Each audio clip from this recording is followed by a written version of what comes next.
If you hadn't heard, at this point we've discovered some interesting stuff, and I mentioned this, I think, in the last video that I recorded.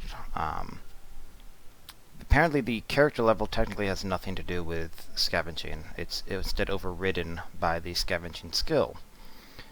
The main reason why I was having a lot better success at higher levels was because when you have high character level, you have a lot of skill points, and you can use those to raise scavenging to a very high threshold.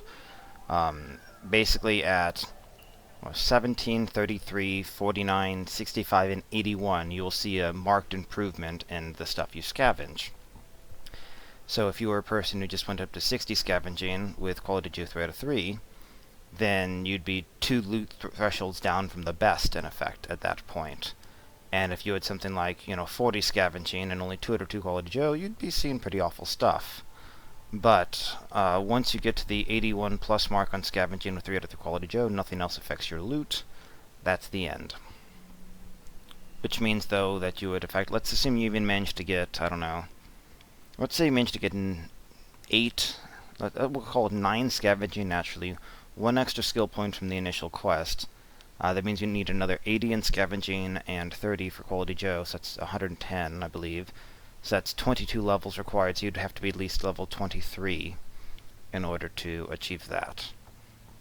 And that's saying nothing about if you want to be able to get like concrete or steel or run forced run or quicker crafting and so on. So levels are still very important.